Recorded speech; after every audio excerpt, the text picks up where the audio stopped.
And we're live. Welcome back, everyone. Craig here. It's a chilly Sunday afternoon here in the Midwest.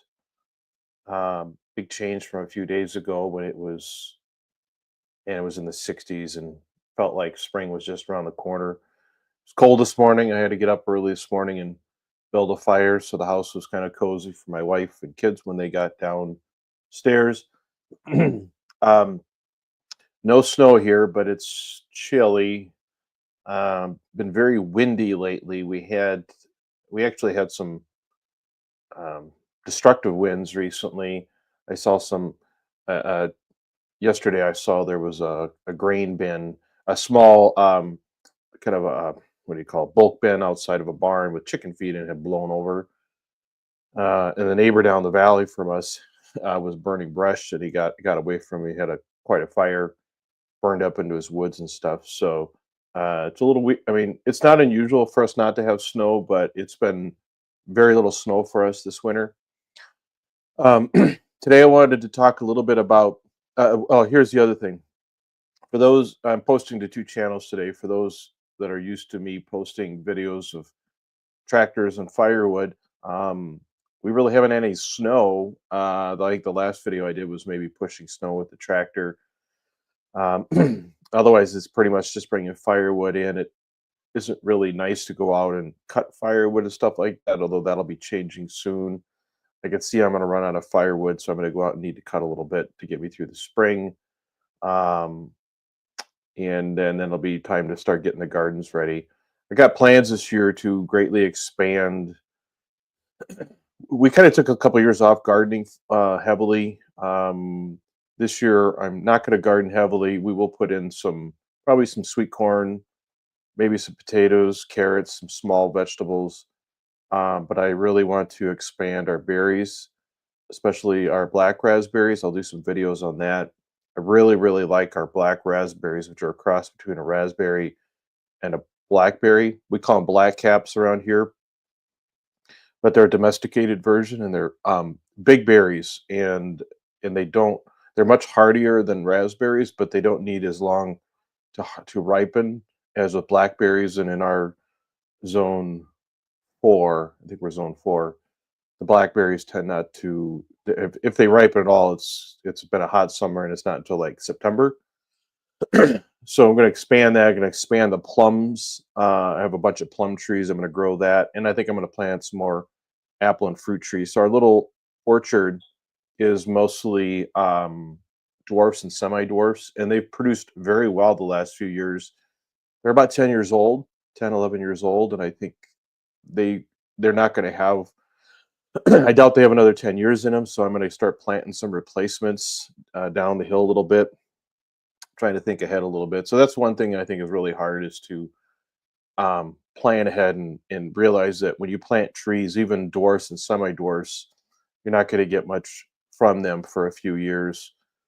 But it's really important to plant them. So that's the plan this year, is to really focus on that. I have a bunch of compost, kind of reclaiming some of the pasture and to plant some of that stuff. So anyway, enough of that. Today I wanted to talk a little bit about gardening. Some people had asked me to do a video on gardening, and I thought I should break it up a little bit. So today I want to start just talking about soil preparation, getting your soil ready for gardening.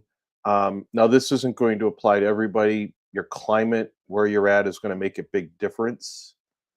The type of soil you have is going to make a big difference. I'm in the Midwest. We have a heavy clay soil. Um, Everything slopes. We have like having moisture isn't an issue for us except on a really dry year. Actually, having too much moisture is our biggest problem, and I'll talk about that in a little bit here. But basically, here's the steps I think in terms of you got to think about in dealing with your soil. I have a bunch of pictures and video I'll show you guys here in a moment. So number one, you got to break the soil up, assuming you're using sod. If you're not, if you're doing planter boxes and raised beds, you're basically bringing soil in. I'm not going to talk about that today because I have some up around the house that we do flowers, but most of this stuff today isn't going to apply. It's going to be more apply to more of a conventional garden setup. So you got to break the soil. Then you got to amend the soil if you want.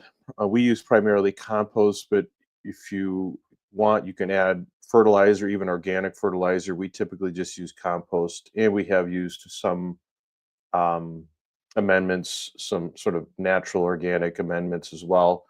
And then kind of finishing the soil, getting it ready, getting the seed bed ready to plant. And that's going to depend a little bit on the crop that you're going to grow and kind of when it gets planted. Not everything gets planted at the same time, or at least it shouldn't. Depends a little bit on whether it's a cool weather crop or a warm weather crop.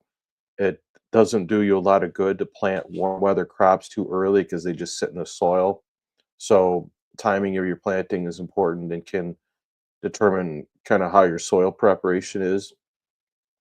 So you finish the soil, get a garden, a good seed bed. Next step is to actually plant the garden, plant the seed. That'll depend a little bit on your soil type, what you're planting, how you want to plant it, rows versus let's see, broadcast, stuff like that.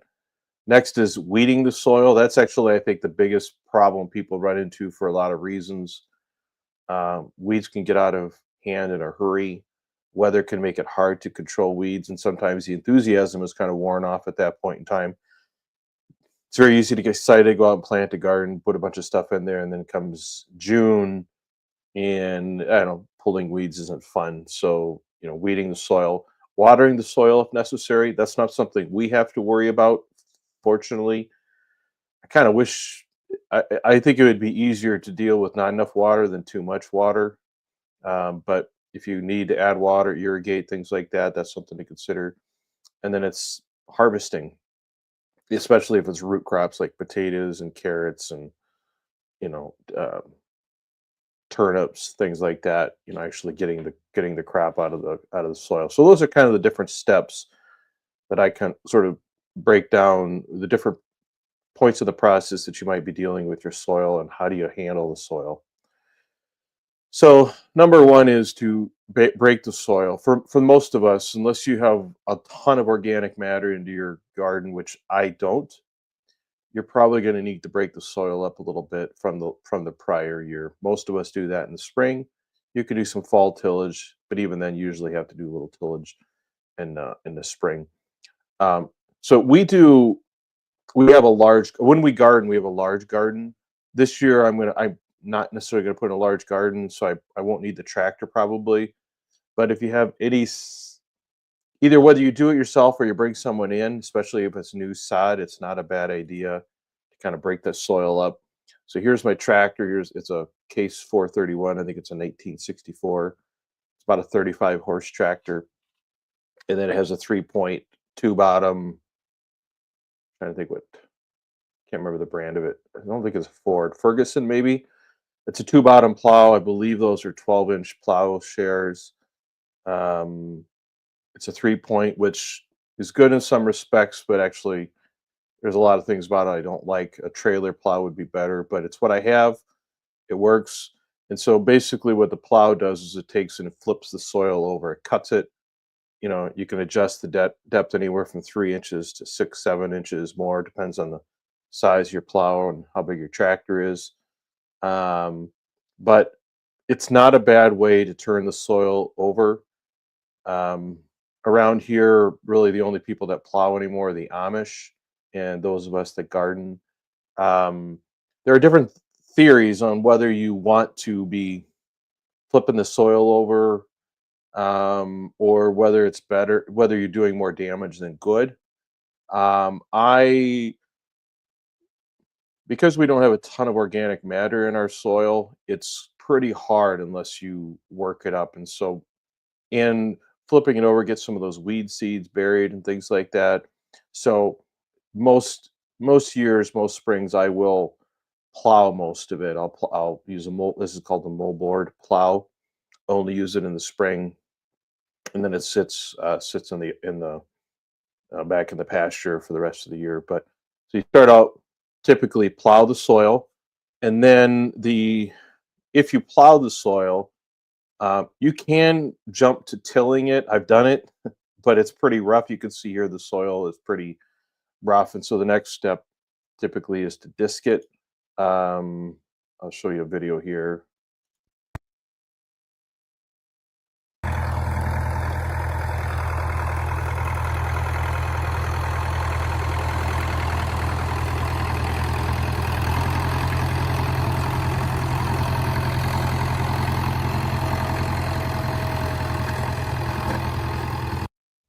So this is one of my boys a few years ago.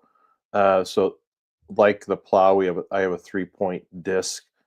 It works fine. It's not nothing great, but it, as you can see, it really breaks up the sod clumps and smooths up the soil.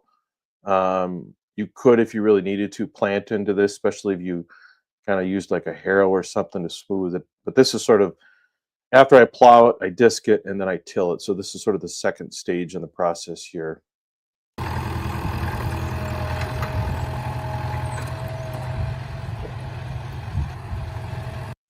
And then, depending on what we're doing, we usually, I think he's done there. Sometimes I only plow it one direction, but that's the disc. Um, Again, for most people, you probably don't need all this yourself, but if you wanted to do some serious gardening and maybe some small tillage, like putting in hay and corn, basically a small tractor with a plow and a disc are going to be kind of important. You're going to need to do that or have someone come in and do that for you. So so we then disc the soil and then once things kind of dry out, once we're ready to plant, then I use a tiller. Okay. So here's my tiller. Um, I have what's called a BCS tiller. It is a how do I describe it? Let me see. I think I got another picture here. I guess neither one of them are great. It's called a two-wheel tractor, and so there's actually different implements that go on it. But this is a rear tine tiller, so a lot of people will just have a designated tiller. This is what it does primarily, and it really gets that soil from being disked or plowed or whatever down to a fine condition so that you can plant into it. There are different theories about whether tilling is good, and again, whether it does more harm than good. Um, I also have what's called a rotary plow, which instead of like stirring everything up, kind of spins sideways, I guess, for you will, and so it works the soil up, but it kind of leaves the soil layers as they are. I'm actually going to use that this spring a little bit. It's a much smaller unit, and it just takes a lot more time. So I'm generally in a hurry, so I use the tiller. The biggest drawback to a tiller is you get hard pan. What's hard pan? Hard pan is at the bottom of the stroke where that blades wander around. It kind of hits it and it kind of pounds it. And whatever your tiller depth is, you'll develop this very, very hard soil, and water can't get below it, roots can't get below it. And so you have to be careful when you till, not to till too much, especially not to till when it's too wet. Um, but I still till quite a bit, just because otherwise our soil just wouldn't be good to plant into. You could get away with, and I've done it with like planting potatoes and stuff like that. But for most of us, you're going to have to till it or have someone till it, and a rear tine tiller is a pretty good way to do it. Um, there's other options too, but this is what I use. And like I have some mower attachments and other things that go on this unit. It's got some problems. I bought it used. I've been slowly replacing out parts that are worn out on it. So once you kind of either before or after you till it, you want to get some soil amendments into it. And so here's um, here's how I do it. So we raise cows, or at least we did up until this past year, and probably will again. But I use the loader tractor and I scrape up a big pile of manure. So this is all manure and hay and compost. This is all stuff that the cows produce, and it's a pretty good sized pile. I don't know if you, it's taller than me. Let's just say that. And then I let it break down. Especially, I like to let it break down for a year, and that makes some really nice compost. And then we add it into the garden. So here's where the loader tractor comes in pretty handy. You can see here we had our milk cow Corona back there. So this is you can actually see, so I've got a bucket full of compost, and then on top of it, that green stuff is a bunch of black raspberries I was transplanting. So when I transplant the black raspberries, I'll dig a pretty good sized hole, put compost in the bottom, and I'll throw the transplant in on top. So that's why there's all that material there. But having a good supply of compost is really, really important, both for soil nutrition, but also just kind of getting it loose. Moisture can get through it, the plants can grow in, and it just doesn't get hard.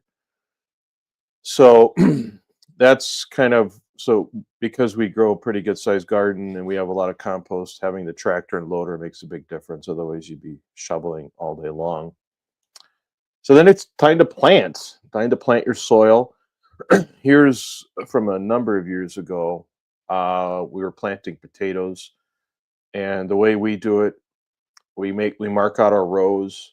Um, I don't have a picture here, but I have a cultivator that goes in the back of the tractor that kind of lays out the rows. So I kind of go up and down the garden bed. It leaves kind of a trench where the row is supposed to be, and then the kids drop potatoes in there.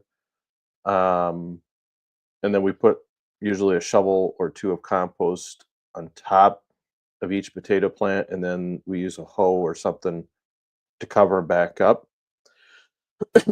So this is I haven't really figured out a way to grow potatoes with any kind of a planter.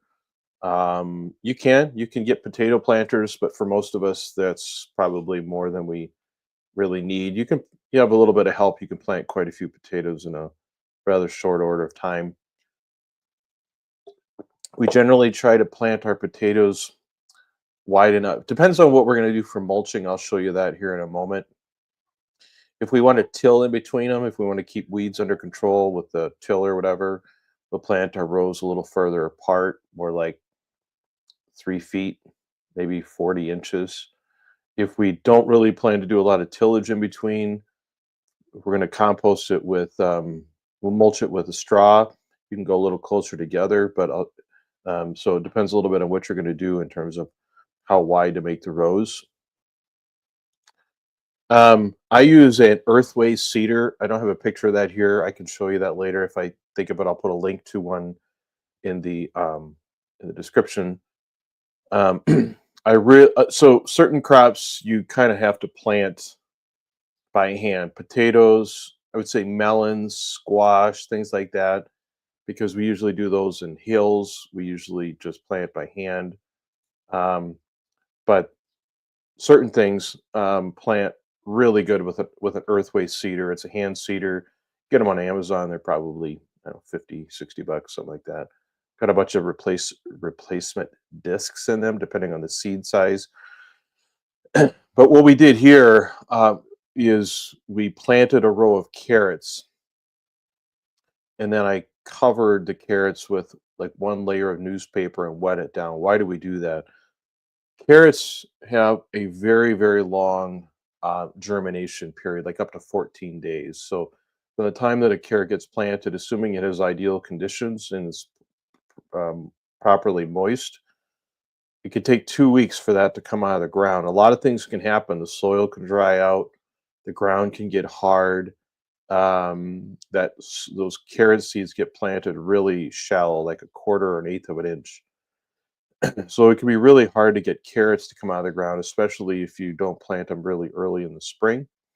So one trick that we've found that has worked really well is to put just a light layer of newspaper and wet it down, and then re-wet it every few days or so. Make sure it just stays moist, not wet, but make sure it stays moist, and that will greatly increase the chances that the carrots come up. And they'll either kind of come up through it, or when you get about if you kind of peek under it and you'll see they're starting to sprout, then I just pull it off. A lot of times I'll just pull the newspapers off or tear it a little bit.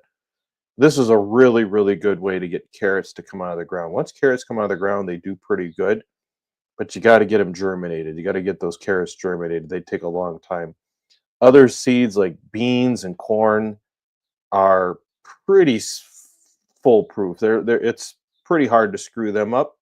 Can't I'm not saying it can't be done, but those usually come up pretty well. And so this is how we'll plant like uh, carrots, sweet corn. kohlrabi, things like that, using the earthway seeder and planting them in rows. And I'll show you a little bit how we um, kind of manage weeds. So, managing weeds, what do you do? So, the biggest thing I think most people are going to have to figure out what they're going to do with is weeds.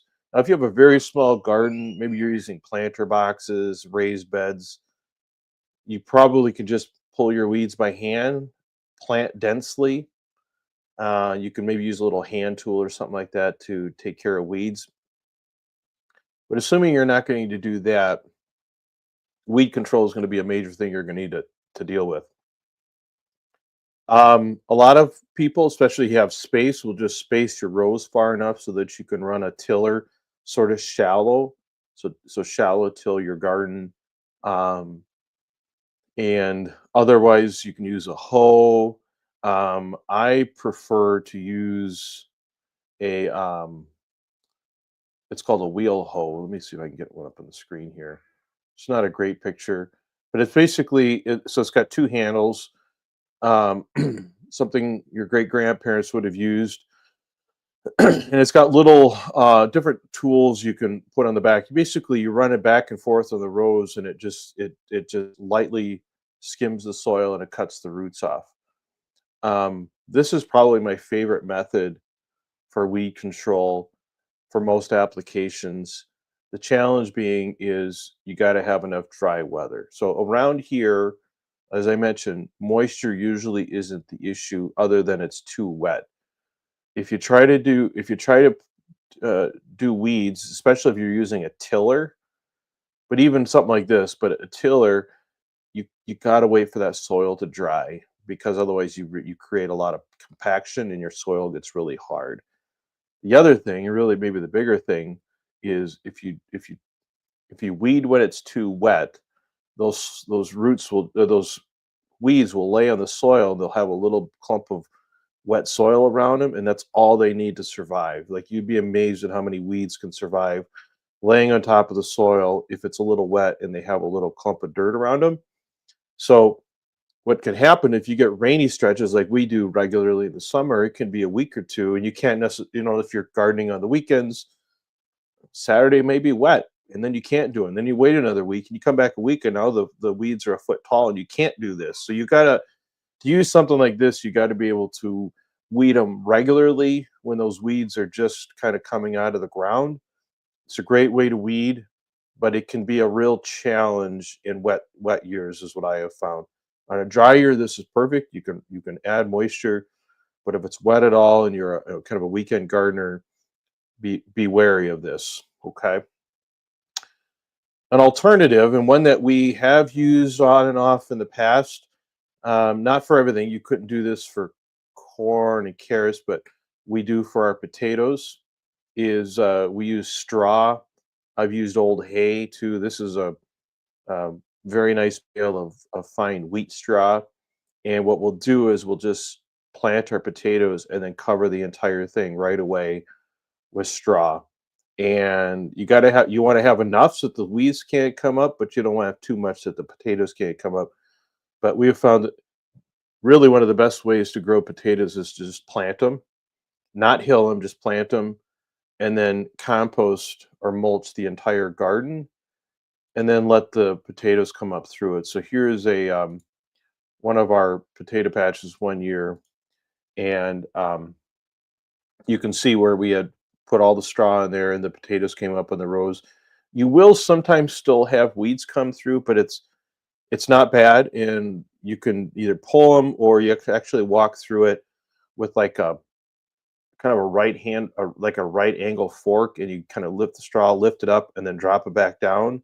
What happens when you pick that straw up, the weeds slide down through it, and then when you drop it down, it lays them over and it'll kill those weeds. So you got to do that. The disadvantage to mulching is you can't do tillage. So you can't run a tiller through it, can't run a hoe. You got to be committed to this, and so you got to make sure you get enough on there so that the weeds pretty much don't come up through it. So, but this is a nice option. It helps keep the soil damp. Unless it's a really wet year, this really does good for potatoes. The soil stays nice and loose. It doesn't get hard, and those potatoes can really grow nicely in the soil. I only use this primarily for potatoes.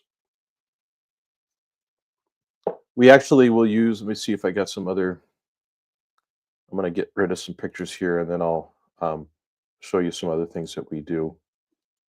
Bear with me here.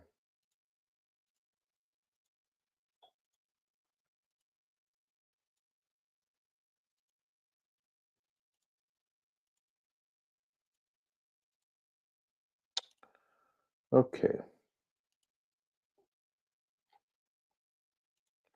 StreamYard will only let me put 10 images in at a time, so that's why I'm doing this.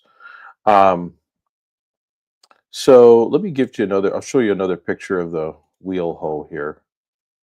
Um, I think it's made by Haas. Here you can see a side profile. Here we have a lot of like, I think it's called velvet weed or lamb's quarter. It just slides through the soil nice and it just cuts those off and you could really, like I said, you can't wait till those weeds get too big, otherwise it won't cut them off. So the weeds had to be pretty small for something like this to work.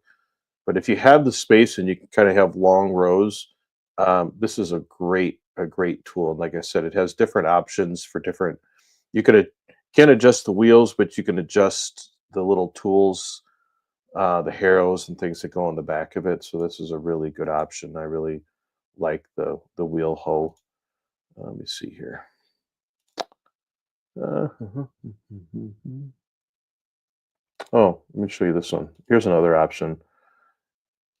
This is something I use a lot. I'll see if I can. Oops, sorry. I'll see if I can. This is called a cobra head, I think it is. If you look at it, kind of the head looks kind of like a cobra. This is probably my favorite hand gardening tool. I'm not sure where they're made. This has got a long handle. They also have a short handle one for getting on your hands and knees, but this one I use a longer handle for. And again, with the right soil conditions, this is one of my favorite tools to, especially if you use the wheel hoe or the tiller and you kind of go up and down. You could only get so close to the plants. This you could be a little more nimble and you can kind of go in and around the sweet corn and the squash and even the carrots a little bit. So this is probably my favorite hand tool that I have. If I think of it, I'll put a link to that below as well. It's a great tool. Highly recommend it. Let's see what else I got here. Uh, so let me show you. Oh, yeah. Here, I think I. Speaking of the mulching, let me show you this. So here you can see where we have used old hay. I think I don't know where I got. You don't have to use high quality hay or straw, just any kind of old hay. Straw tends to be a little easier to work with, but it can be expensive. So this is our potatoes. You can see on the bottom of the screen we have these are more like kohlrabi and cabbage and stuff like that. Um, and I don't know if you can make it out. I think I have another picture here. Let me see. Um, I think does a little better job. Yeah, maybe this one here. Here again, this is a patch of black raspberries here. We have a row down the middle. Can't see it here. We use black plastic around the plants, but then there's kind of a space along the side we tilled up. And so this is my mom's cabbage or broccoli. I'm not sure which one it is. They look the same. What you can actually do, those are very cool weather plants. And if you have those cool weather plants, you actually want to put something that cools the soil. And so leaves actually are really a great compost. So if you collect your leaves in the fall, hang on to them, put them around your cool weather cabbage plants in the summer, and it really makes a difference. They will go right, um, they'll go right into the they'll keep the soil cool, and those crops will grow really well, even during the heat of the summer. So leaves are a great cool weather mulch. Hi, Pick, and how are you? Going right into the ground, how much of a concern is lingering chemicals in the soil from the past? I know you've asked that before. I'm not sure I know the answer to that. I'll put the comment up here, so maybe if people do know the answer to that, they can. Um, I mean, I would say if this is just me sort of thinking out loud, if it's if it is more of a root crop, let's say carrots, turnips, potatoes, things like that, I could see how that might absorb some of that a little more than, let's say, um, a top crop. So, like sweet corn, the fruit isn't actually in the soil, and the nutrients, anything that's in the soil, is sort of filtered through the plant a little bit. Um, if there's things like lead and all that, I honestly don't know the answer to that. I think it's more of a concern for the health of the plant than it is for you as the consumer. And actually, I'm pretty confident that here's why. Um, it's normal for places to, like for cities and municipalities when they do their sewage, they'll have sludge at the end and they'll put it out on the crops, fields and stuff like that. And I don't think there's any real health issue with that as long as it doesn't like, you put it on the surface and it doesn't like spray up on to the plants. Usually you're doing it before there's anything planted. Having lingering things in the soil like glyphosate, so Roundup, is it glyphosate or glyphosate? I can never remember. Having Roundup in the soil can damage the plant, but I don't think it's much of a risk to the user. It's just your plant may die, right? So, um, my my best guess, and I think I'm pretty solid on this, is I don't think you have to worry too much about it when it actually comes to consuming the vegetables. It may be more is, will your vegetables grow? Will the plants grow? And um, I think there are some plants, like some cover crops and stuff that you could put on there that can kind of help use up some of that stuff. I'm not sure if there's plants that are kind of a cleaning agent. I don't think you need to worry too much about it. I think if the plant grows, it looks like it's healthy. I don't think you need to worry too much about eating food that might be on soil that is, let's say, has a checkered past. I hope that answers your question, but that's my best guess. Good question. Let me see here. So I wanted to talk a little bit about. Let me show you this here quick.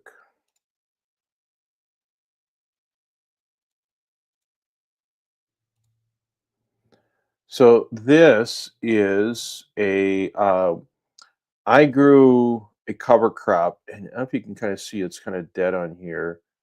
I grew rye, I think, one year into our potato crop, and then we hilled it. So I've only used cover crops a little bit, but it kind of serves as a mulch. But this is a year where we didn't mulch our potatoes. I don't think we mulched these. We we tilled it and we hilled it. Tilling it is kind of a nice way to um, give, especially if you have a heavy clay soil like we do, gives that crop a little room to grow. When we've mulched things with like straw and stuff, that soil tends to stay loose enough. It's not too much of a problem. But if you grow potatoes and certain root crops like carrots in a really heavy soil and it gets hard, they'll look kind of weird, really weird shaped, or they may not grow at all. Um, yeah, I don't think if it were me, I'm not telling you how to live your life. If it were me, I wouldn't worry too much about it. If the plants grow and they look healthy, to me, that would be a strong indication that you're okay. That's kind of how I would approach it. If the plants won't grow, that could be an indication why. Okay, we'll see. Anything's possible, buddy. Um, Maybe you guys can come out this way. We'll have to see. Uh, I like the Midwest. I like the different seasons. Not a huge fan of the winters and the snow. But we grow. If you look in the background, I don't know if you can see this picture, is our asparagus. I haven't shown you our asparagus. I'll have to do a video on asparagus. We've had super good luck with asparagus. We kind of figured some things out. So if you ever want to do asparagus, let me know. I'll do a video on that. Let me see here. A couple other things, and then I'll wrap this one up. A little bit random here, but I'll show you our potato cellar a little bit. We have an old silo. It's about 10 foot in diameter. Um, we grow a variety of potatoes. So New England ants and insects. Maine, there's a place, I can't think of the name of the place. I think if you search like organic potatoes, Maine, you'll find it. Um, I got a variety of potato. It's kind of a white potato called King Harry's. I saw them in Mother Earth News years ago, and we got some. And the claim to fame of the King Harry is that it's resistant to the uh, potato bug, the Colorado potato beetle, which is the biggest nemesis around here. Apparently, it has kind of like fibrous growths, like little hairs almost on the leaves that the bugs don't like to crawl on. I found that they will crawl on, they'll eat your plants, but they don't seem to bother the King Harrys as bad as they do other varieties. We've actually found the biggest way to avoid the potato bug is to plant a little later in the season. We'll actually sometimes wait until early June, and those potatoes, and by the end of June, early July, the potato bugs are kind of done for the year. Um, and we usually use our potatoes for long-term storage, so we're fine if they're not ready until September or even October. But yeah, the Colorado potato beetle is the biggest challenge for raising potatoes pretty much everywhere. I think that's a common thing. Let me see. There's one other thing I wanted to show you guys, and I'll probably do another video just on this. But it is our black raspberries. I was talking about a little bit before. So we have moved to growing. So I've tried to grow a lot of different um, berries. So I've tried to grow strawberries, raspberries, blackberries, jostaberry. Trying to think what else. Um, I have settled on, and pretty much the only thing I will grow now is black raspberries, and that's what I've got here. Um, they are a domestic berry, so the berries are much, much bigger than the black caps or black raspberries that you see in the woods, and they're very prolific. They do fine in the winter, and they don't have thorns all over them. So blackberries have big old thorns on them. The big problem with raspberries is they're very fragile. Ants get them, birds get them. Nothing really bothers these things, and you just plant them, and then the shoots grow up out of the ground for new growth. So, or actually, yeah, I'm trying to think if they grow up, or I think they both come up, and the ends will kind of grow and then drop down in the soil, and they'll root there. So if you get a batch of them, you start out, and then you just transplant them. That's how we've done. We've multiplied them. So I'm going to do a bunch this spring. I'm going to start a new bed. I'm actually going to move one bed because I'm changing where the cows are at. But if I had to start with one crop, a new property, I would get these domestic um, black raspberries. And if you guys remind me, if I think of it, I'll put a link to them below. I get these from, I think it's a company called Young's, Jungs. It's a black raspberry. Highly recommended. Um, it's it's a dark berry. It's got a little seeds in it. That's probably the biggest annoyance about it, but it's really a good berry, hearty berry for eating. Put them in ice cream. You can make jellies and jams if you're into that kind of stuff. We freeze a lot of it, and they use them as smoothies throughout the year. But black raspberries, black caps, um, are probably the easiest, best berry, all around berry that you could start. They're much easier than strawberries. Strawberries tend to get overtaken by weeds or by themselves. Blackberries need a very long growing season. They're really more of a southern plant, zone 5 and warmer. They they're generally made to grow on the second year canes. Our canes never survive the winter here, even though they're zone 4.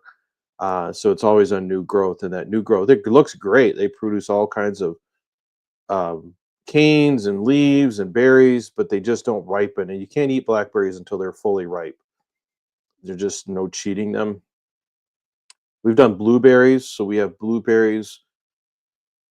We were doing good. You got to amend the soil. You have to have an acidic soil. So we added sulfur, I think, to our soil. The blueberries did really good for a few years, and then we lost a whole bunch of them one winter. Not sure why. It wasn't super cold. Um, Plums, we have a variety of plums I got from an organic farming neighbor. Um, I really like plums. It's a nice, fresh, but it's one of those things you kind of have a good year, and then you have a couple of off years, then you have a good year. We have apples. Our apples have been really good the last few years. So a lot of times it's just certain years, certain things do better than others. Um, but gardening is a great way to start. I'm happy to do some more in-depth videos on planting things, especially as we get into the spring. And I'll actually grow a garden this year. I'll do some much more in-depth videos on particular kinds of plants. So we grow potatoes, carrots, sweet corn. Usually have some pumpkins, squash. I really like butternut and buttercup squash. Are really good squash. Um, Yeah, that's kind of the basics. In our asparagus. So our asparagus here in the Midwest usually shows up the last week in April, last part of April. It might be a little ahead of schedule this year, but usually right around the end of April, we get our first asparagus. And asparagus is something once you get established, you never have to like replant it. Um, it's a little hard to get asparagus started, or it can be, but once you get it started, it's a great crop. And we'll get asparagus from the, let's say, the 1st of May all the way up until about the 4th of July. Have We just have all the fresh asparagus, to the point where we're kind of sick of it. Um, so if I had new property and was starting things out, I would start, get some fruit trees, get some basic run of the mill apple trees. I would plant black raspberries, maybe some plums. Get your asparagus started. Trying to think what else. That's where I would start. If I had to start all over again, that's where I would start. Get some asparagus. So nice having that fresh vegetable first thing in the spring, and it, like I said, it'll last you quite a while. And you could freeze it. Um, we eat a lot of asparagus, and the kids actually like it surprisingly well compared to other things. So, um, yeah, asparagus is a great thing, and it's expensive in the store. And it's hard to keep up with. But I'll show you our asparagus patch here when it comes up, and talk about some things. Grapes. We have tried grapes and did not have good luck. What I've heard is grapes kind of require poor soil. Our soil is actually too good here for grapes. So I had grapes. They looked really good for a couple years, and then they um, kind of fizzled, and I ripped them out. So I'm more of a berry guy. So I like berries and fruit trees, things like that. There's some vineyards in the area here, but I think that requires kind of a special kind of attention, a little bit like the blueberries. I think you have to do some things that are a little bit unnatural. Not, I want to say chemically, but just you have to. Your soil probably isn't going to grow them well naturally. You have to do some different things to get good consistent wines. I'm sorry, grapes and good consistent blueberries, things like that. So hops, yeah, I have not grown hops. I have a friend who has grown hops very well. Makes his own beer and stuff like that. Um, I like beer, but I don't like it enough to go through all that effort. Um, but Yeah, we'll see. Maybe as I get a little older, but I've kind of simplified. I've kind of figured out there's certain things, certain crops that are um, for us in a large family are better to grow. Let someone else grow, like the Amish. We have a lot of Amish near us who grow a lot of vegetables, mostly organic, and then we we'll get like cucumbers. We'll get a whole big batch of cucumbers, and we'll make our pickles, green beans. I don't try growing peas anymore; it's too much work. Um, Sweet corn we tend to grow ourselves, but even like cabbages and broccoli and stuff like that, watermelons, um, you can buy them at the Amish so much cheaper. They grow so much of it, so that's kind of what we've done. Um,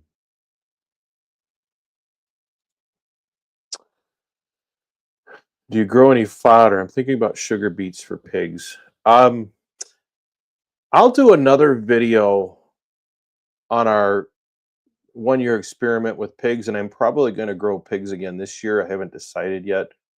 Um, the 1 year that I grew pigs, and we did really good, is we used our milk cow. We raised pigs on our milk cow, and we used the extra milk to make sour cream and raise them that way. I did put them on the garden. I think I let me see if I may have a picture of that. I was thinking that the pigs would kind of root up the garden and stuff, which they did, but it didn't work. It really compacted the soil, and I think that was because I didn't add enough organic matter. Should have had bales of hay and stuff in there. Um, you can grow pigs. The challenge, I think, with growing like pumpkins and stuff like that are great. Potatoes, I think you can grow pigs on potatoes, beets, and stuff like that, but it takes quite a bit. And the challenge, I think, um, is that you have to those crops aren't ready until the fall, and you usually don't want to raise your pigs in the winter. I think is the biggest challenge. So, um, yeah, we have rhubarb too. I like rhubarb wine, but you need quite a bit of it. My wife will usually make some rhubarb crisp, um, but it's there's not much you can do with it unless you like put a bunch of sugar on it. Um, I'm familiar with the Joel Salatin system. I've tried it a little bit, but even then, he feeds quite a bit of grain to those pigs. His I've kind of adopted his rotational grazing approach for my cows, but the pigs, they're still heavily dependent on grain. I think, even though you pasture them. So as long as you're prepared to buy the feed for them, I think raising pigs in sort of a pasture setting with electric fence is a great thing. But you really can't just grow them off the land. I don't think and expect them to do well. You got to bring a lot of stuff in. Maple trees. We do not have many, but there's a lot of maple trees in the area here. Actually, maple syrup production is a big thing here in our area. A lot of the Amish do it. They have big boilers and everything, and the whole tubing. Um, all the land around here slopes, so they'll start at the top and they'll run their hoses down and drain it into a big old tank um, at the bottom and stuff like that. Um, I've made a little maple syrup ourselves, but it's a ton of work, and I did it inside the house, and everything got real moist. So uh, again, maple syrup, one of those things that I could do it myself, but I'd much rather just buy it from someone else and let them do the work. Uh, I don't know that I've actually had pork that way, and maybe you would notice a difference. I think it's a more that the animal just won't grow, and maybe that affects the taste. I don't know. So the animals just won't grow on grass. They need other stuff. They need grain, scrap food, pastries, milk. Like I said, if if you really wanted to raise them yourself and you had grass, I would seriously think about getting a couple of goats, a couple of milk goats, and running them on whatever crap ground you got. and milk the goats, and either take the milk or kind of make sour cream out of it and feed it to the pig or pigs. I don't know how many you need. Um, and I would make pork that way, in part because I don't really like goat milk, don't really like goat cheese, but they'll eat anything. And that is one way that you could make grass into pork, but then then you got to have multiple animals. So that's the challenge with that.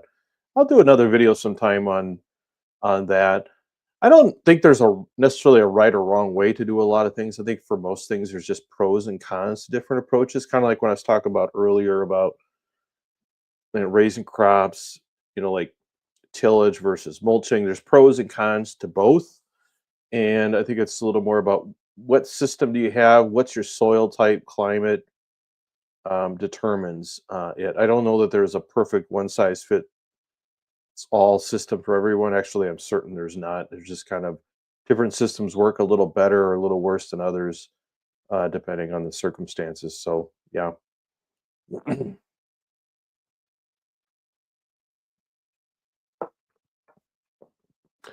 It'll be time for me to start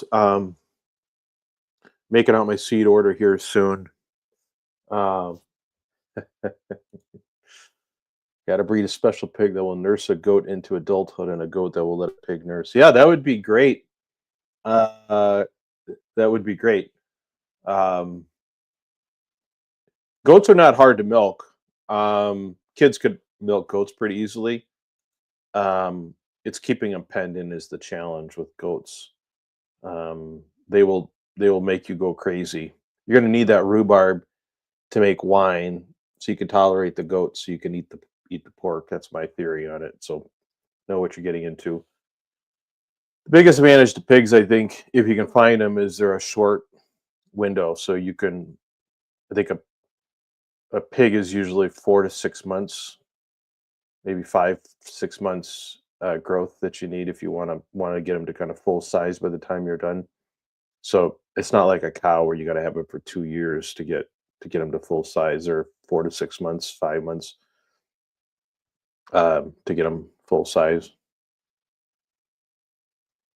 But yeah, I'll start making out my seed order, mostly just to order trees and berries and things like that, because that's kind of my goal this year is to plant a bunch of um, trees and bushes and stuff like that, and I'll do a bunch of videos on that. So yeah, I think I'm gonna wrap this one up. So if anyone has questions about the video, especially as it pertains to soil tillage prep, I've kind of tried it all. One thing I didn't mention is using kind of a broad fork and doing kind of a low till or no till. I've considered doing that. I almost bought a broad fork one time. Um, Maybe eventually I'll try that, or more of a true no till where you actually you put a whole bunch of wood chips on it. So you got to have a big supply of wood chips, and you can put it on you, and you put enough on it, it kind of works into the soil slowly, and it keeps the soil loose that you can kind of plant right into it. That's something I haven't tried, haven't gotten to, but I'll try something. If people have an experience with like broad forking or like no-till garden setups, I'd really be interesting in hearing more about that. Um, hey, you bet, buddy. Good luck with your garden. I'll keep you guys updated on mine this year. Do a little more videos and kind of explain things in depth. I have a little better camera equipment now that I can kind of document some of this stuff. So, um, yeah, good luck, you guys. I'll probably catch you next weekend, maybe. Got to go in for a medical procedure this week. I don't know how laid up I'll be, if I'll be back at it next weekend, but if not next weekend, I would think for sure the weekend after that I'll be back at it. So, yeah, enjoy the rest of your weekend, guys, and until next time, everyone, have a good one.